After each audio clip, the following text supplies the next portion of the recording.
राधे राधे। कैसे हैं आप लोग? ईश्वर कृपा से आप सब अच्छे होंगे। ईश्वर सबसे कृपा बनाए रखे, सबका कल्याण करें। आज हम बताने जा रहे हैं श्रीमद् भागवत महापुराण के 10वें स्कंद का 33वां अध्याय महारास। और उसके पहले हम कहना चाहेंगे, यदि आपने हमारे चैनल को सब्सक्राइब नहीं किया तो प्लीज़ हमारे चैनल को सब्सक्राइब कर लीजिए, बेल आइकन बटन अवश्य दबा दीजिए, जिससे कि हमारे आने वाले सारी वीडियोज़ आपको प्राप्त हो सकें। यदि आपको कथा अच्छी लग रही है, समझ में आ रही है, तो वीडियो को लाइक शेयर अवश्य करिए और कमेंट में राधे राधे अवश्य लिखिए। चलिए अब चलते हैं कथा की तरफ। श्रीमन्नारायण नारायण हरि हरि, भजमन्नारायण नारायण हरि हरि, तेरी लीला सबसे प्यारी प्यारी, हरि हरि तेरी लीला सबसे न्यारी न्यारी, हरि हरि श्रीमन्नारायण नारायण हरि हरि, भजमन्नारायण नारायण हरि हरि। राधे राधे। बोलो कृष्ण कन्हैया लाल की जय। श्री सुखदेव जी कहते हैं, राजन गोपियां भगवान की इस प्रकार प्रेम भरी मधुर वाणी सुनकर जो कुछ विरह जनित ताप शेष था उससे भी मुक्त हो गई और सौंदर्य माधुर निधि प्राण प्यारे के अंग संग से सफल मनोरथ हो गई। भगवान श्री कृष्ण की प्रेसी और सेविका गोपियां एक दूसरे की बाह में बाह डाले खड़ी थी। उन स्त्री रत्नों के साथ यमुना जी के पुलिन पर भगवान ने अपनी रसमयी की रास क्रीड़ा प्रारंभ की। भगवान संपूर्ण योगों के स्वामी भगवान श्री कृष्ण दो दो गोपियों के बीच में प्रकट हो गए और उनके गले में अपना हाथ डाल दिया। इस प्रकार एक गोपी और एक श्री कृष्ण यही क्रम था। सभी गोपियां ऐसा अनुभव करती थी कि हमारे प्यारे तो हमारे पास ही हैं। इस प्रकार सहस्त्र सहस्त्र गोपियों से शोभायमान भगवान श्री कृष्ण का दिव्य रासोत्सव प्रारंभ हुआ। उस समय आकाश में शत विशत विमानों की भीड़ लग गई। सभी देवता अपनी अपनी पत्नियों के साथ वहां आ पहुंचे। रासोत्सव के दर्शन की लालसा से उत्सुकता से उनका मन उनके वश में नहीं था। उनकी स्वर्ग की दिव्य दुंदुभियां अपने आप बज उठी। स्वर्गीय पुष्पों की वर्षा होने लगी। गंधर्वगण अपनी अपनी अपनी पत्नियों के साथ भगवान के निर्मल यश का गान करने लगे। रासमंडल में सभी गोपियां अपने प्रीतम श्याम सुंदर के साथ नृत्य करने लगी। उनकी कलाइयों के कंगन, पैरों के पायजेब और करधनी के छोटे छोटे घुंघरू एक साथ बज उठे। असंख्य गोपियां थीं, इसलिए यह मधुर ध्वनि भी बड़े ही जोर की हो रही थी। यमुना जी के रमण रेती पर ब्रज सुंदरियों के बीच में भगवान श्री कृष्ण की बड़ी अनोखी शोभा हुई। ऐसा जान पड़ा कि मानो अगणित पीली पीली दमकती हुई सुवर्ण मणियों के बीच में ज्योतिर्मयी नील मणि चमक रही हो। नृत्य के समय गोपियां तरह तरह से ठुमक ठुमक कर अपने पांव कभी आगे बढ़ाती तो कभी पीछे हटा लेती, कभी गति के अनुसार धीरे धीरे पांव रखती तो कभी भी बड़े वेग से, कभी चाक की तरह घूम जाती तो कभी अपने हाथ उठा उठाकर भाव बताती तो कभी विभिन्न प्रकार से उन्हें चमकाती, कभी बड़े कलापूर्ण ढंग से मुस्कुराती तो कभी भौएं मटकाती। नाचते नाचते उनकी पतली कमर ऐसी लचक जाती कि मानो टूट गई हो। घुटने झुकने बैठने उठने और चलने की फुर्ती से उनके स्तन हिल रहे थे और वस्त्र उड़े जा रहे थे। कानों के कुंडल हिल हिलकर कपोलों पर आ जाते थे। नाचने के परिश्रम से उनके मुंह पर पसीने की बूंदें झलकने लगी थी। केसों की चोटियां कुछ ढीली पड़ गई थी। नीवी की गांठें खुली जा रही थी। इस प्रकार नटवर नंदलाल की परम प्रेसी गोपियां उनके साथ गा गा कर नाच रही थी। परीक्षित, उस समय ऐसा जान पड़ता था कि मानो बहुत से श्री कृष्ण तो सामने सामने में एक मंडल है और उनके बीच बीच में चमकती हुई गोरी गोपियां बिजली हैं। उनकी शोभा असीम थी। गोपियों का जीवन भगवान की रति है, प्रेम है। वे श्री कृष्ण से सटकर नाचते नाचते ऊंचे स्वर से मधुर गान कर रही थी। श्री कृष्ण का संग स्पर्श पाकर और भी आनंद मग्न हो रही थी। उनके राग रागनियों से पूर्ण गान से यह सारा जगत अब भी गूंज रहा था। कोई गोपी भगवान के साथ साथ उनके स्वर में स्वर मिलाकर गा रही थी। वह श्री कृष्ण के स्वर की अपेक्षा और भी ऊंचे स्वर से राग लापने लगी। उनके विलक्षण और उत्तम स्वर को सुनकर वे बहुत प्रसन्न हुए और वाह वाह करके उनकी प्रशंसा करने लगे। उसी राग को एक दूसरी सखी ने ध्रुपद में गाया, उसका भी भगवान ने बहुत सम्मान किया। एक गोपी नृत्य करते करते थक गई। उसकी कलाइयों से कंगन और चोटियों से बेला के फूल खिसकने लगे। तब उसने अपने बगल में ही खड़े मुरली मनोहर श्याम सुंदर के कंधे में अपनी बाहों से कसकर पकड़ लिया।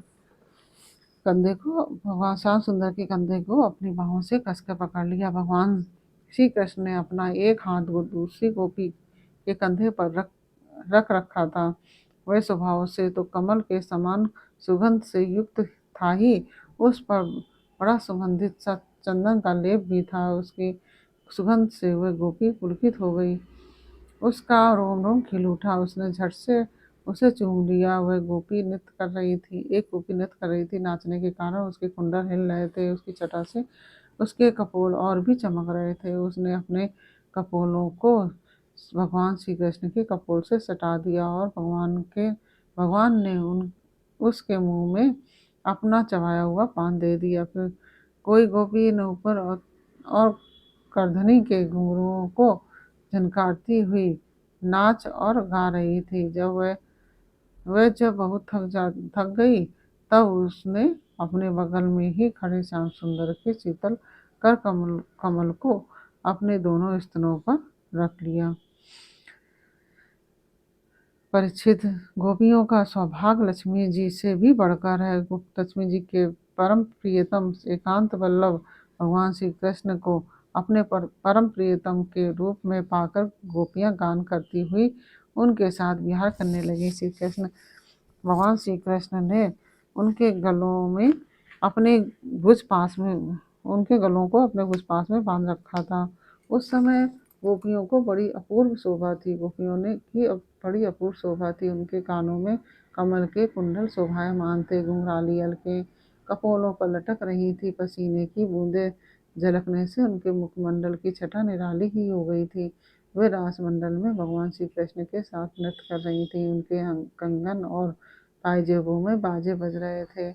भौरे उनके ताल सुर में अपना सुर मिलाकर गा रहे थे और उनके जूड़ों तथा चोटियों में गुंथे हुए फूल गिरते जा रहे थे। परीक्षित, जैसे नन्हा सा शिशु निर्विकार भाव से अपनी परछाई के साथ खेलता है, वैसे ही राधा रमण भगवान श्री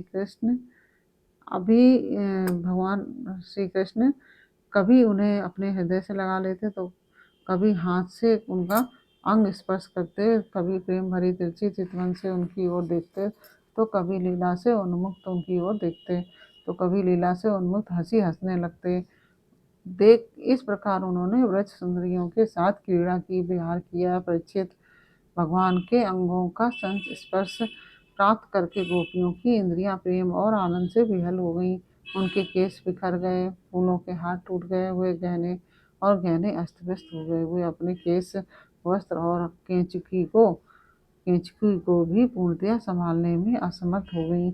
भगवान श्री कृष्ण की यह रास क्रीड़ा देखकर स्वर्ग की देवांगनाएं भी मिलन की कामना से मोहित हो गईं और समस्त साधुओं तथा ग्रहों के साथ चंद्रमाचकित विस्मित हो गए। परीक्षित, यद्यपि भगवान आत्मा राम है, उन्हें अपने अतिरिक्त और किसी की भी आवश्यकता नहीं है, फिर भी उन्होंने जितनी गोपियां थीं उतने ही रूप धारण किए और खेल खेल में ही उनके साथ इस प्रकार विहार किया। जब बहुत देर गान और नृत्य आदि विहार करने के कारण गोपियां थक गईं, तब करुणा में भगवान श्री कृष्ण ने बड़े प्रेम से स्वयं अपने सुखद कर कमलों के द्वारा उनके मुंह पोछे। परीक्षित, भगवान की करकमल और नख स्पर्श से गोपियों को बड़ा आनंद हुआ। उन्होंने अपने उन कपोलों के सौंदर्य से जिन पर सोने के कुंडल झिलमिला रहे थे और घुंघराली अलकें लटक रही थी, और उस प्रेम भरी चितवन से जो सुधा से भी मीठी मुस्कान से उज्जवल हो रही थी। भगवान श्री कृष्ण का सम्मान किया और प्रभु की परम पवित्र लीलाओं का गान करने लगी। उसके बाद जैसे थका हुआ गजराज किनारों को तोड़ता हुआ हथनियों के साथ जल में घुसकर कीड़ा करता है, वैसे ही लोक और वेद की मर्यादा का अतिक्रमण करने वाले भगवान ने अपनी थकान दूर करने के लिए गोपियों के साथ जल कीड़ा करने के उद्देश्य से जल में प्रवेश किया, यमुना जी के जल में प्रवेश किया। उस समय भगवान की वनमाला गोपियों की अंग की रगड़ से कुछ कुचल सी गई थी, और उनके वक्षस्थल की केसर से वह रंग भी गई थी, और उसके चारों ओर गुनगुनाते हुए भौरे उनके पीछे पीछे इस प्रकार चल रहे थे मानो गंधर्व राज उनकी कीर्ति का ज्ञान करते हुए पीछे पीछे चल रहे हों। परीक्षित यमुना जल में गोपियों ने प्रेम भरी चितवन से भगवान की ओर देख कर तथा हंस हंसकर उन पर इधर उधर से जल की खूब बौछारें डाली। जल उलीच उलीच कर उन्हें खूब नहलाया। विमानों पर चढ़े हुए देवता पुष्पों की वर्षा करके उनकी स्तुति करने लगे। इस प्रकार यमुना जल में स्वयं आत्माराम भगवान श्री कृष्ण ने गजराज के समान जल विहार किया। उसके बाद भगवान श्री कृष्ण ब्रज युवतियों और भंवरों की भीड़ से घिरे हुए यमुना तट के उपवन में गए। वह बड़ा ही रमणीय था। उसके चारों ओर जल और स्थल में बड़ी सुंदर सुगंध वाले फूल खिले हुए थे। उनकी सुवास लेकर मंद मंद वायु चल रही थी। उसमें भगवान इस प्रकार विचरण करने लगे जैसे मदमस्त गजराज हथनियों के झुंड के साथ घूम रहा हो। परीक्षित, शरद की वह रात्रि जिसके रूप में अनेक रातियां पूंजीभूत हो गई थी, बहुत ही सुंदर थी। चारों ओर चंद्रमा की बड़ी सुंदर चांदनी छिटक रही थी।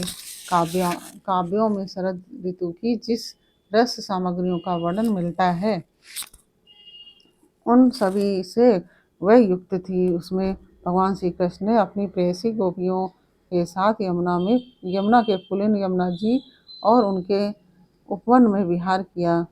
यह बात स्मरण रखनी चाहिए कि भगवान सत्य संकल्प हैं। यह सब उनके चिन्मय संकल्प की ही चिन्मयी लीला है, और उन्होंने इस लीला में काम भाव को, उसकी चेष्टाओं को तथा उसकी क्रियाओं को सर्वदा अपने अधीन कर रखा था, उन्हें अपने आप में कैद कर रखा था। राजा परीक्षित ने पूछा, भगवान श्री कृष्ण सारे जगत के एकमात्र स्वामी हैं। उन्होंने अपने अंश श्री बलराम जी के सहित पूर्ण रूप से अवतार ग्रहण किया था। उनके अवतार का उद्देश्य ही यह था कि धर्म की स्थापना हो और अधर्म का नाश। वे धर्म मर्यादा के बनाने वाले, उपदेश करने वाले और रक्षक थे। फिर उन्होंने स्वयं धर्म के विपरीत परिस्थितियों का स्पर्श कैसे किया। मैं मानता हूँ कि भगवान श्री कृष्ण पूर्ण काम थे। उन्हें किसी भी वस्तु की कामना नहीं थी, फिर भी उन्होंने किस अभिप्राय से यह निंदनीय कर्म किया। परम ब्रह्मचारी मुनीश्वर, आप कृपा करके मेरा यह संदेह मिटाइए। श्री सुखदेव जी ने कहते हैं कि सूर्य, चंद्रमा आदि ईश्वर समर्थ कभी कभी धर्म का उल्लंघन और साहस का काम करते देखे गए हैं, परंतु उन कामों से उन तेजस्वी पुरुषों को कोई दोष नहीं होता। देखो, अग्नि सब कुछ खा जाता है, परंतु उन पदार्थों के दोष से लिप्त नहीं होता। जिन लोगों की ऐसी सामर्थ्य नहीं है, उन्हें मन से भी वैसी बात कभी नहीं सोचनी चाहिए। शरीर से करना तो दूर, यदि मूर्खतावश कोई ऐसा काम कर बैठे तो उसका नाश हो जाता है। भगवान शंकर ने हलाल विष पी लिया था, कोई दूसरा पिए तो वह जलकर भस्म हो जाएगा। इसलिए इस प्रकार के जो शंकर आदि ईश्वर हैं, अपने अधिकार के अनुसार उनके वचन को भी सत्य मानना और उसी के अनुसार आचरण करना चाहिए। उनके आचरण का अनुकरण तो कहीं कहीं ही किया जाता है। इसलिए बुद्धिमान पुरुष को चाहिए कि उनका जो आचरण उनके उपदेश के अनुकूल हो उसी को जीवन में उतारें।